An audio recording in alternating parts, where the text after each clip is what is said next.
え、マジか。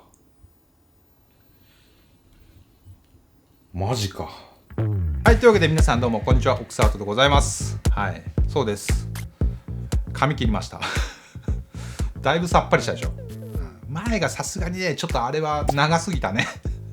というわけで、本日はですね、このジーユンのクレーン M3S の、ちょっとね、レビューをしていきたいなというふうに思います。ちょっと前に、このクレーン M3S と、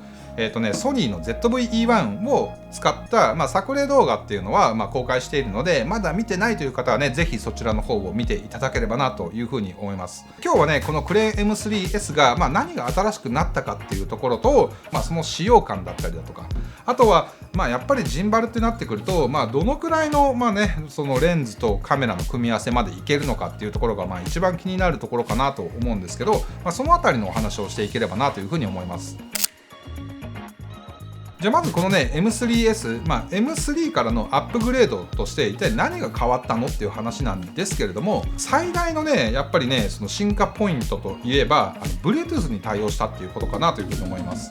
Bluetooth でペアリングすることによってこのジンバル側からある程度カメラの操作をすることができるようになるんですけど、やりたいのってレッグストップぐらいかなとは思うんですけど、やっぱりねこういった感じで持ってこう構図とかを調整してよしって言って手元からレッグ開始っていうのが押せるっていうのは、めちゃめちゃねその操作性というか使い勝手は良かったです。でもちろん M3 からそのモーターのねこのパワーもより強力になったっていうことなんですけれども、前の M3 はこのね 24mm F1.4G マスターとα7S3 との組み合わせは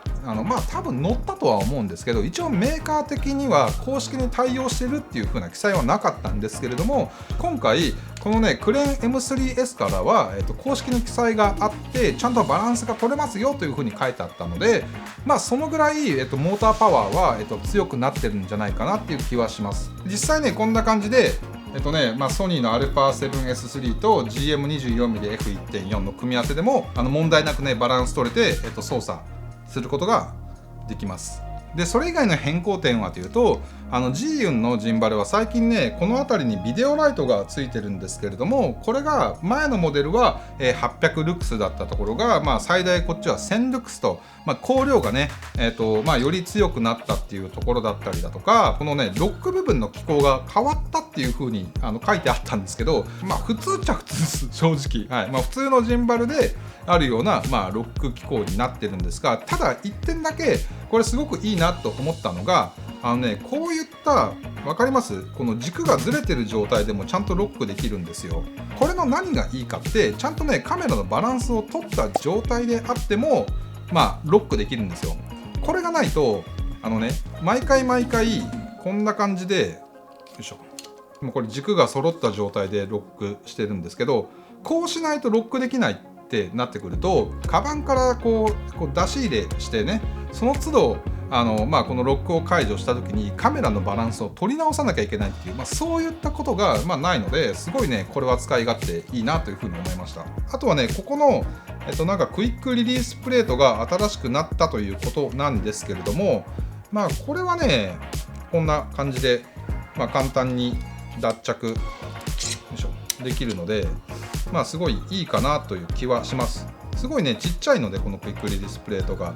カメラのねバッテリーの交換とかにも干渉することはもちろんカメラによるとは思うんですけど、非常に少ないんじゃないかなというふうに思います。ただやっぱりね僕アルカスイスでいろんなこの周辺機器を揃えているので、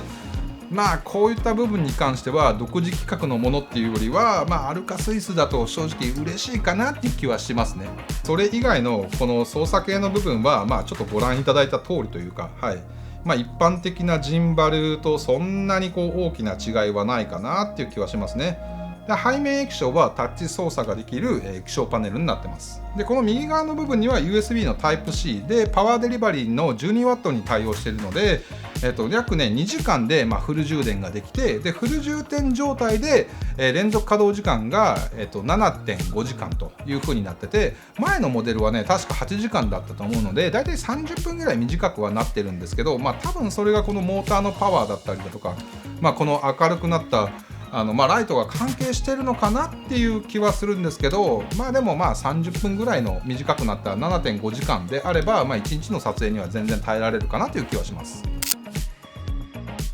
この M3S が対応しているレンズなんですけど、 500g 前後ぐらいまでの単焦点だったらもう本当難なくこなせちゃいます。ただし 35mm の GM を乗せた時はそのままだとバランスは取れなかったんですけれども、ただモーターパワーが強いので、モーターの力で頑張ってねちゃんとバランスが取れてるっていう感じになってます。ズームレンズであっても、例えばソニーの 2070F4 みたいな、500g 以下のズームレンズであれば 70mm の方にまでぐーっとこう伸ばしたとしてもこれはね全然問題なかったです。 50mmF1.2G マスターだいたい 800g 弱あるレンズを試したんですけど、これはねさすがに無理かなと思ったんですけど、なんとですねこの下にあるプレートあるじゃないですか、これを後ろの方に引き下げて調整してあげるとバランスが取れちゃったっていう。プレートをずらすっていうのがメーカー推奨のやり方かどうかは分かんないんですけど、とりあえずバランスは取れました。ってなってくると、タムロンの2875みたいな、レンズ自体は軽いんだけれども望遠端で結構こう伸びるようなズームレンズであったとしてもいけたし、で最終的にソニーの 2470GM2 で試してみたんですけど、これはねさすがに 70mm の望遠端だと厳しかったです。ただ 50mm ぐらいまではいけたんで、正直、あんまり現実的ではないですけど、パフォーマンスを測る上ではここまでいけました。ただしね、これをソニーの α7S3 と20mm の単焦点で組み合わせるとバランスは取れるんだけれども、こんな感じでアイカップ部分がぶつかっちゃってローアングルでの撮影ができなくなるんですよ。なのでこの M3S はレンズよりもカメラの方が圧倒的に重要だなっていうことがね今回試してみて分かりました。この α7S3 にこのぐらいのちっちゃいレンズをつけて、それでバランスを取ってみると、レンズがちっちゃければ分かります？ここにギリ当たらないかなっていうぐらいの余裕は生まれるんですよ。α7S3 とかでも。とにかくこのねアイカップ EVF の部分が突起してるかしてないか、バランスが取れたとしてもそこがぶつかっちゃうんであれば、そもそもどうしてもこう動きに制約が出てきてしまうので、この GU のクレーン M3S でいこうか、もしくはこの Weevil 3S とか、一回り大きいジンバルでいこうかっていうのが、分かれ目になってくるんじゃないかなというふうには思います。なのでまとめると α7S3 のこういったタイプの形状のカメラをお持ちで、なおかつこういったちっちゃいレンズしか持ってないよっていう方であれば、このクレーン M3S は全然 OK だと思います。いや俺は G マスターにこだわりがあるんだ、 G マスター以外は使わないし持ってないみたいな方であれば、正直 M3S はおすすめできないです。そうじゃなくてこういったタイプの上がフラットな、形状のカメラをお持ちの方であれば、正直 G マスターを使ってようが、それ以外のこういった小型のレンズを持ってようが、それは関係なくこの M3S はもう本当最適かなというふうに思うので、皆さんのお持ちのね、カメラに合わせて選んでいただければいいんじゃないかなというふうに思います。なんでね、僕もこの最近 ZV-E1 を手に入れたからこそクレーン M3 はめちゃめちゃ使い勝手がいいなっていう風な評価にはなってるんですけど、正直これがなくて α7 シリーズとかだけだったら、いやどうだろう、ちょっと使えるシーンっていうのは結構限定されるかなっていう評価になってたと思います。今回の僕の作例動画はこの組み合わせで撮ったんですけど、今日 M3S の紹介はして、ZV-E1 の紹介動画も過去に出ていて、あと最後レンズなんですけれども、これらのレンズの、レビュー動画もまた後日出るので、レンズ気になるっていう方はね、ぜひそちらの方も、見ていただければなというふうに思います。はい、というわけで、本日の動画は以上となります。